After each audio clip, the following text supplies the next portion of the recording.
So do you want to start telling me why it's necessary for you to sue your dad? Okay, so he bought me the car, and I paid for the tax, title, registration.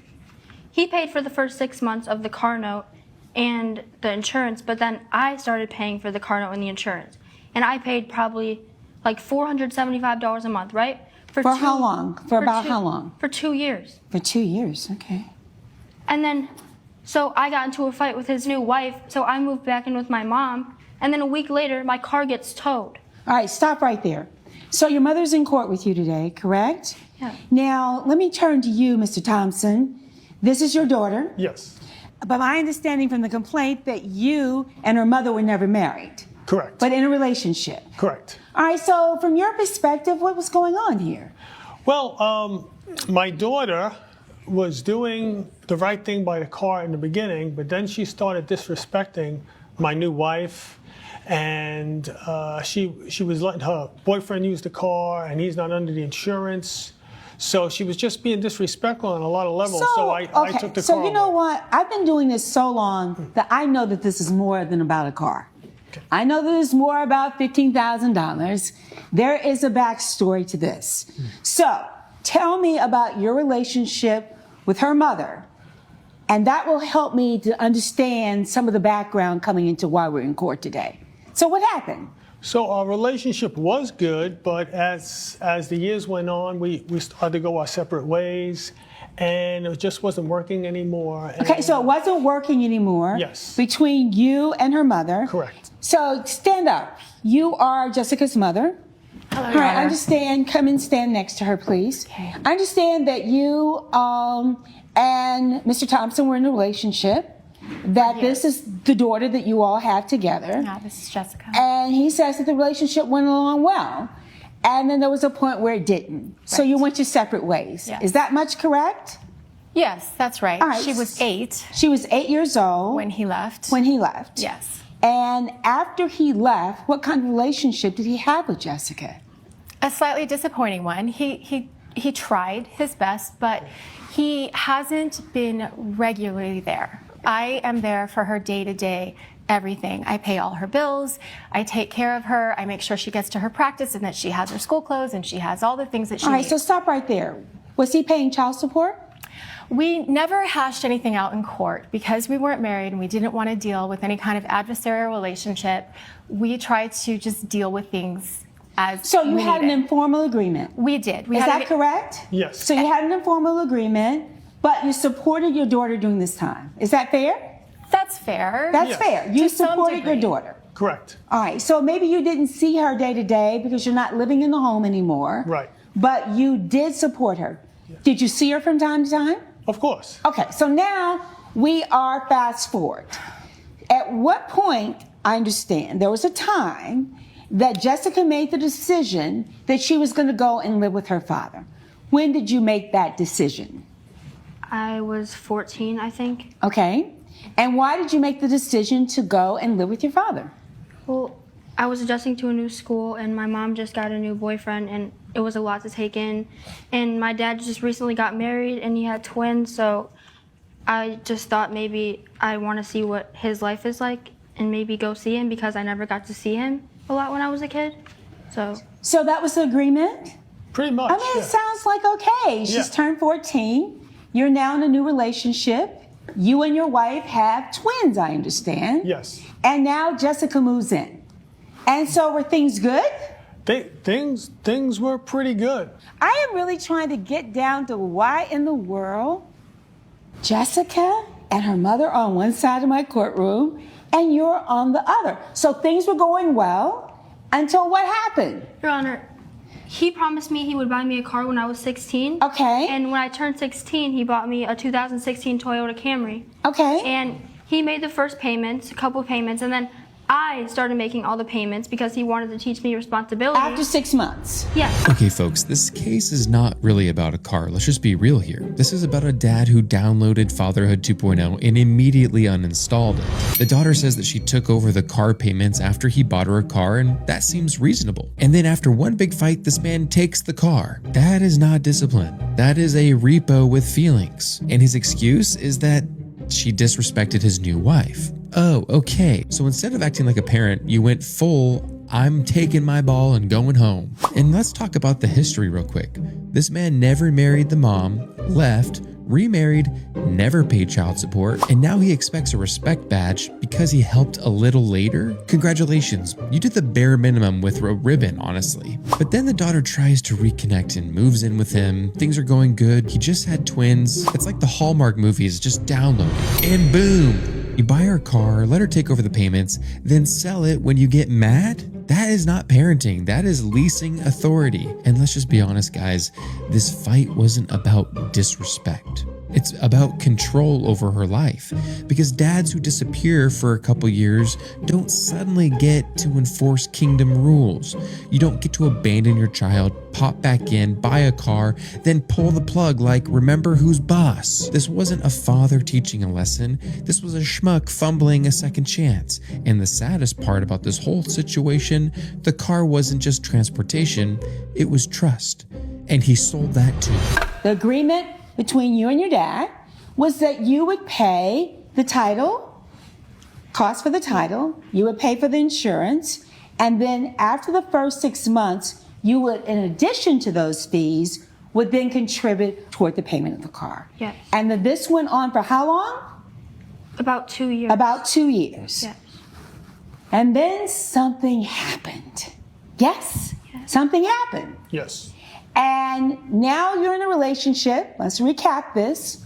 Twin babies, new wife, Jessica's living in the home. You both agreed that this was going very well at first. So what happened, Jessica? Your Honor, okay, I put my own money into that car. And the problem is that he took it like it was his car and I didn't have any ownership of it. She's just so a he can't kid. take it from me. She's just a kid. She's 16 years old when she started making these payments, and she had to sacrifice and work really hard to make that money, and he took that away from her. And something happened, which is what I'm trying to understand. What happened that you and your father got into a situation that, according to the complaint that's filed with the court, that he then repossessed the car? And you know I'm going to want to know why. After she's had this car for 2 years, why in the world would you go and repossess the car? That's what I want to know. What happened? Okay, so I have a boyfriend and he plays basketball and he shares a car with his mom, so he doesn't have money for his own car. So I let him use my car from time to time to go to practice, and it's like 15 minutes away. And his new wife saw me doing that and she was like, I'm gonna go tell your dad. And I was like, no, like we just got into an argument and we got into it. Okay, stop right there. What kind of relationship did you have with the new wife before that day? Let's just be honest, because I can't help figure this out unless I really understand what happened. So what happened with the new wife? Honestly. I did my best to be cordial, but when he wasn't around, she would be catty at me. Like not treat you well? No. Did she want you there? It didn't feel like it. So, Mr. Thompson, let's be real, because I've seen so many of these kind of cases. Yeah. You now have a new wife. It's not a new wife because you were never married to Jessica's mother, technically. So you are married now with this wife. Yes. New in the sense that she's new to the family. Twin children. Yes. Did you and your wife, honestly, did you all have a heart-to-heart conversation about Jessica coming into the home? Well, I mean, yeah. It's either yes or it's no. Yes. Did you have a heart-to-heart conversation with your wife that your daughter, who is 14 at the time, is going to come and live with you? Yes. You did? Yes. Are you being honest with me? Yes, Your Honor. Yeah.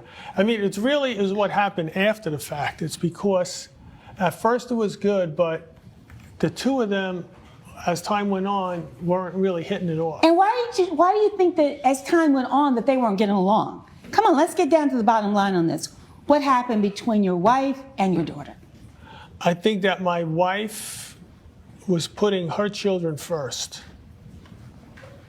Just your wife? Do you think maybe you were putting your other children first too? When's it Jessica's turn? She has her turn. She's growing up. She's 18 now. She's partly an adult, so she's not a little kid anymore. So she has some responsibilities, and so she don't need the attention constantly. You know what I mean? She's not 5. Your Honor. What happened with your wife and your daughter? Just be straight. I'm going to give you a chance. I want to hear from you. Okay. Tell me. I need you to talk to me. Okay. What happened with your wife and your daughter? Did your wife resent the fact that Jessica was in the house? I mean, let's just call it what it is. And if she did, tell me. If she didn't, say, no, that was not the problem. What happened? Well, I think at first she didn't, but as time went on, they weren't getting along, and then I think she started to resent it a bit. A little bit. Yes. You want to say something? You want to tell I me do. something? I feel like we might have been a little overly generous with the earlier years after our separation. I don't think that he was particularly generous with Jessica and with child support. He was there for the big events in her life, like a big, dance recital or this or that. But he was not a constant presence. He was gone for a long period of time. He gave money sporadically. And this was the one thing that he had promised. And it was his car. Yeah, it was almost like the silver lining on this somewhat disappointing dad situation. And he's withdrawn it. Okay, so I'm going to rule on this case, but there are a couple of things I want to get to. Okay. Jessica, it is your sworn testimony that for 2 years that you put money into this car. Yes. And that you have evidence to that effect. And it's my understanding, based on the complaint that you filed, that you spent about $10,000. Yes. Show me. I have the $1,500 payment for tax, title, and registration. I have every single Zelle payment that I paid him for $475 every month. And I had to buy 4 new tires, which was about $900. The bank statements clearly say that you were paying $475 a month. You don't dispute it in this, Mr. Thompson, do you? No. So that's not the question. Now, I understand that when things did not go well with you and your dad's wife, that you moved back home. Is that correct? Yes. And that when you moved back home, it's when your father took the car. Yes. Why did you take the car? I wasn't happy with her boyfriend using the car all the time because she's not. Did you under the ever have insurance. that conversation with Jessica? Of course. Did you Yes, say, ma'am. look, you can't have him drive the car? Yeah. Was that the only reason you took the car back? Well, she was being disrespectful to my new wife, and there was just there was a lot of incidences going on, a lot of things going on that I wasn't happy with. So if she has invested some $15,000, which you have not disputed, and she has solid evidence before this court, why did you take the car and think that that was fair? To teach her a lesson. What kind of lesson? That there were certain things she had to abide by with the car, and she wasn't doing it. So, And so you're saying because she broke the rules, she let her boyfriend drive it, but then the real reason, it sounds to me, is that you were not happy with the fact that she was not getting along with your new wife. That's what it sounds like to me. Now, I am the way your son old. oh, it's sold. How much money did you sell the car for? 26. How much? 26. $26,000?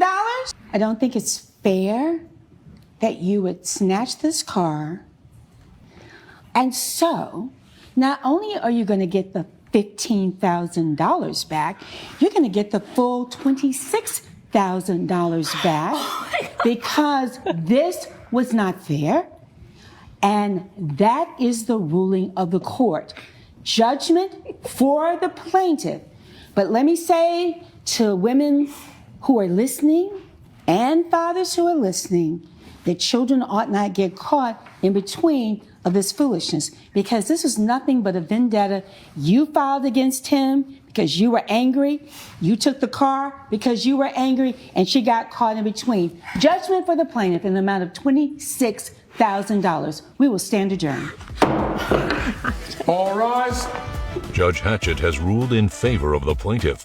The defendant has been ordered to pay $26,000. Sorry. We'll work it out.